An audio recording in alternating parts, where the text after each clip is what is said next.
Hello guys, कैसे हो आप सब? आई होप सब अच्छे होंगे। आज लेके आई हूँ मैं स्पेशली नवरात्रा में हमको क्या करना चाहिए और क्या नहीं करना चाहिए, कैसे व्रत करना चाहिए, वो सब आज मैं आपको बताऊंगी। तो इसके बारे में पहले तो मैं आपको सुना देती हूँ कहानी। ओके गाइस, उसके बाद मैं आपको विस्तार पूर्वक पूरा बताऊंगी। ओके, तो ये है, अभी चल रहे हैं श्राद्ध और अब आ रहे हैं नवरात्रा। तो नवरात्रा में क्या है कि हमको एक तो लहसुन प्याज बिल्कुल नहीं खाना है 9 दिन तक। उनको किचन से ही बाहर फेंक दो आप, क्योंकि अब हमारे नवरात्रा आ गए ना, तो अब लहसुन प्याज बिल्कुल नहीं खाना। ओके गाइस, इसीलिए आपको मैं बोल रही हूँ कि लहसुन प्याज खाना है तो नवरात्रा बिठाओ मत घर पे। अगर नवरात्रा बिठाना है तो लहसुन प्याज बिल्कुल भी घर में नहीं रखना, आपको बाहर फेंक देना है। ओके, ये है इसकी विधि।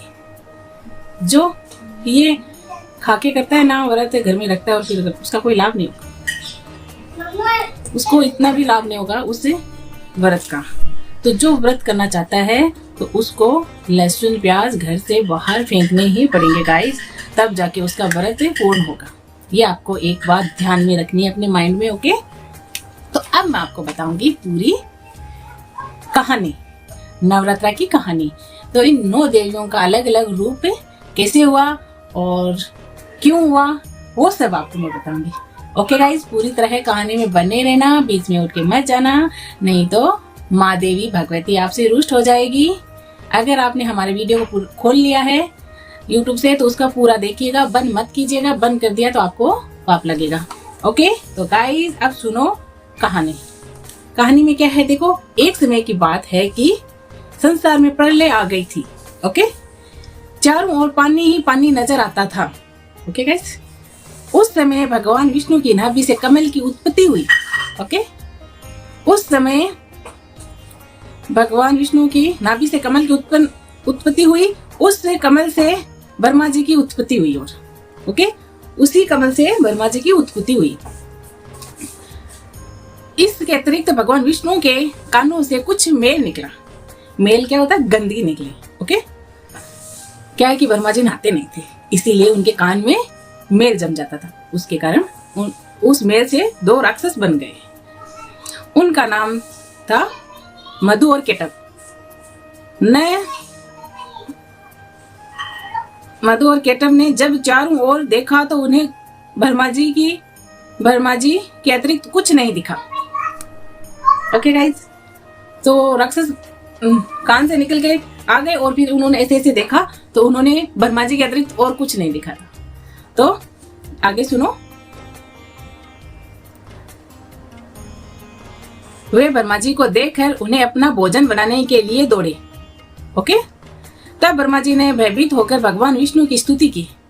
क्या है कि ब्रह्मा जी एकदम बोले डाले थे और उनको कोई भी राक्षस उनके पीछे उनको मारने के लिए दौड़ता था। तो वो क्या है, कभी तो शिव जी के पास जाते थे और कभी श्री हरि विष्णु भगवान के पास। तो अब जा रहे हैं विष्णु भगवान के पास। तो चलो आगे सुनो। ब्रह्मा जी की कहाँ थी मैं? तब ब्रह्मा जी ने भयभीत होकर भगवान विष्णु की स्तुति की। ब्रह्मा जी की स्तुति से भगवान विष्णु की नींद खुल गई। ओके, वो नींद में सो रहे थे तो उनकी नींद खुल गई।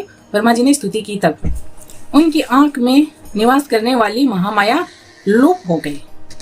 भगवान विष्णु के जागते ही मधु और केटव उनसे युद्ध करने लगे।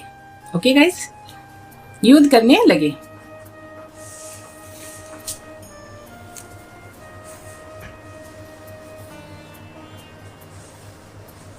यह युद्ध 5000 वर्ष तक चलता रहा।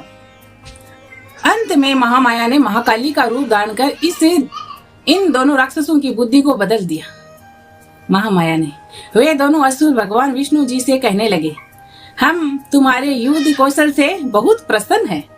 ओके गाइस, बहुत प्रसन्न है, तुम जो चाहो मांग लो। भगवान विष्णु जी ने कहा, यदि तुम मुझे कुछ देना चाहते हो तो यह वरदान दो कि दैत्यों का नाश हो। उन्होंने तथास्तु कह दिया। इसी प्रकार महाबली दैत्य का नाश हो गया।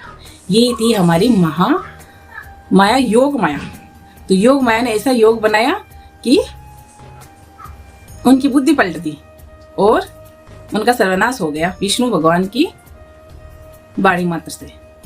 ओके, तो अब मैं बताती हूँ एक दूसरा पहर की कहानी। प्राचीन काल में महिषासुर नाम का एक दैत्य था। ओके, उसने समस्त राजाओं को हराकर पृथ्वी और पाताल पर अधिक अधिकार कर लिया। ओके गाइस, स्वर्ग पर अधिकार करने के लिए उसने देवताओं पर चढ़ाई कर दी। देवताओं ने अपनी रक्षा के लिए भगवान विष्णु और भगवान शंकर की स्तुति की। इसी प्रकार स्तुति की। उनकी स्तुति सुनकर भगवान शंकर और विष्णु भगवान जी प्रसन्न हुए। उनके शरीर से एक तेज कुंज निकला उनके शरीर से। ओके गाइस, जिसमें महालक्ष्मी का रूप धारण कर लिया। उस तेज कुंज ने महालक्ष्मी का रूप धारण कर लिया गाइस। ओके, इन्हीं लक्ष्मी ने महिषासुर दैत्य को युद्ध में पराजित कर देवताओं के कष्टों को दूर किया। ओके गाइस, तो ये था दूसरा भाग वो महालक्ष्मी का। अब है चामुंडा देवी का तीसरा भाग। तो यह है एक समय की बात है कि शुंभ और निशुंभ नामक के दो राक्षस इस संसार में पैदा हुए। वे इतने बलशाली थे कि पृथ्वी एवं पाताल के सब राजा उनसे हार गए थे। ओके, अब उन्होंने स्वर्ग पर चढ़ाई कर दी। देवताओं ने भगवान विष्णु की स्तुति की। उन्हीं की स्तुति करने पर विष्णु जी के शरीर से तेज एक ज्योति प्रकट हुई जो चामुंडा थी। ओके, जो चामुंडा थी वह बहुत ही रूपवान थी। ओके गाइस, उन्हीं के रूप पर मधु और केटव शुंभ निशुंभ ने सुग्रीव नाम का दूत देवी के पास भेजा। ओके, कि वह हम दोनों में से किसी एक के साथ शादी कर ले। ओके, उस दूत को देवी ने वापस भेज दिया कि जो मुझे युद्ध में परास्त करेगा उसी के साथ शादी करूंगी। ओके, उन दोनों ने पहले युद्ध के लिए अपनी सेनापति धूम्राक्षस को आक्रमण के लिए भेजा। ओहो देखो, आक्रमण के लिए भेजा। धूम्राक्षस सेना सहित मारा गया। इसके बाद चंडमुंड लड़ने आए। चंडमुंड भी देवी द्वारा मारे गए। ओके गाइस, अब रक्तबीज लड़ने आए। उसके शरीर से रक्त की एक एक बूंद जमीन पर गिरने से एक वीर पैदा होता था। ओके, एक वीर पैदा हो जाता था। इस पर देवी ने रक्तबीज के शरीर से निकलने खून को अपने खप्पर में लेकर पी लिया। इसी प्रकार रक्तबीज भी मारा गया। देवी के सामने कौन टिक सकता है भला। अंत में शुंभ निशुंभ लड़ने आए और देवी के हाथों मारे गए। सभी देवता दैत्यों की मृत्यु से बहुत खुश हुए।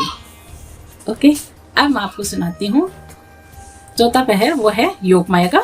जब कंस ने वासुदेव जी के 6 पुत्रों का वध कर दिया तो 7वें गर्भ के रूप में शेषनाग के अवतार में बलराम जी आए, जो रोहिणी के गर्भ में स्थानांतरित होकर प्रकट हुए।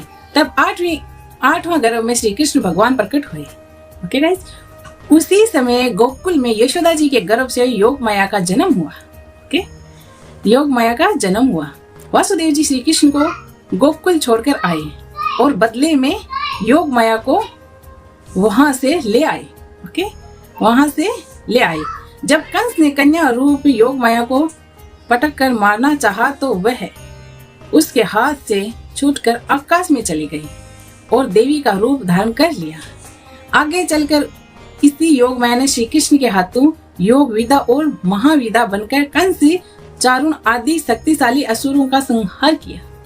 ओके गाइज, अब है 5 यानी 5वां पैर। 5वां के मैं रक्तदंतिका का अवतार बता रही हूँ आपको। ओके गाइज, तो यह एक बार विप्रचित नाम के असुर ने बहुत से कुकर्म करके पृथ्वीवासियों को देवलोक में देवताओं को दुर्भाव और दुराचारी से परेशान कर दिया। देवताओं और पृथ्वीवासियों की प्रार्थना पर दुर्गा देवी ने रक्तदंतिका का नाम से अवतार लिया। ओके, देवी ने विप्रचित आदि असुरों का रक्तपात करके मान मर्दन कर डाला। ओके, देवी के रक्तपान करने के कारण इसका नाम रक्तदंतिका पड़ गया। तो ये था 5वां और ऐसे ही रक्तदंती का नाम पड़ गया। अब है छठवां। एक समय की बात है कि पृथ्वी पर सूखा पड़ गया। 100 वर्ष तक वर्षा नहीं हुई। ओके, चारों ओर सूखे के कारण हाहाकार मच गया। वनस्पति सूख गई। उस समय वर्षा के लिए मुनियों ने मिलकर भगवती देवी की उपासना की। तब माँ जगदम्बिका ने पृथ्वी पर शाकंभरी नाम से स्त्री रूप में अवतार लिया गाइस, और उन्हीं की कृपा से पृथ्वी पर जल की वर्षा हुई। इससे पृथ्वी के समस्त जीव जंतुओं और वनस्पतियों को जीवन दान मिला। ये था शाकंभरी का अवतार। और अब है 7वां, तो उसमें है श्री दुर्गा जी। ओके, तो अब दुर्गा जी का हम विस्तार पूर्वक बताएंगे। एक बार दुर्गम नाम के एक राक्षस के अत्याचारों से पृथ्वीवासी पाताल निवास एवं देवताओं में हाहाकार मच गया था। एक राक्षस का नाम था दुर्गम।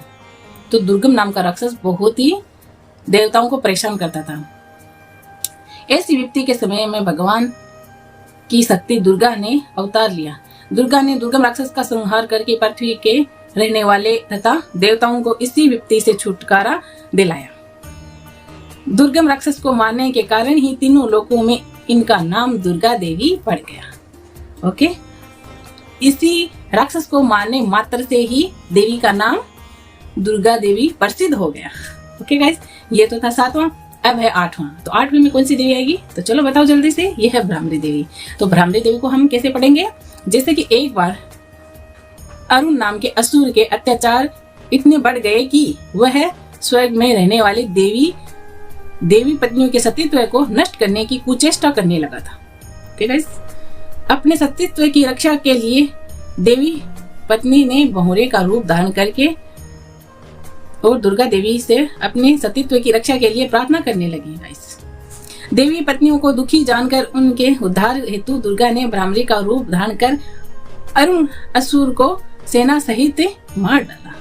इसीलिए उनका नाम भ्रामरी देवी हो गया। अब है 9वां। तो यह चंडिका। ओके, एक बार की बात है कि पृथ्वी लोक में चंड और मुंड नाम के 2 राक्षस पैदा हुए। इन दोनों राक्षसों ने पृथ्वी लोक, पाताल लोक और देव लोक पर अपना अधिकार कर लिया। ओके, इस पर देवताओं ने दुखी होकर तक शक्ति देवी का स्मरण किया। ओके, देवताओं की स्तुति से प्रसन्न होकर देवी ने चंड मुंड राक्षसों का विनाश करने के लिए चंडिका के रूप में अवतार लिया। ओके, चंड मुंड को मारकर संसार को दुख से दूर किया माँ चंडिका ने। तो ओके गाइज, ये था हमारा 9वां कंप्लीट। 9 कैसे कैसे माँ देवी के रूप बने वो आपको मैंने बताया है। तो चलो गाइज, कमेंट बॉक्स में जरूर लिखना जय माता दी। फिर मिलते हैं अगली वीडियो में, तब तक के लिए बाय बाय।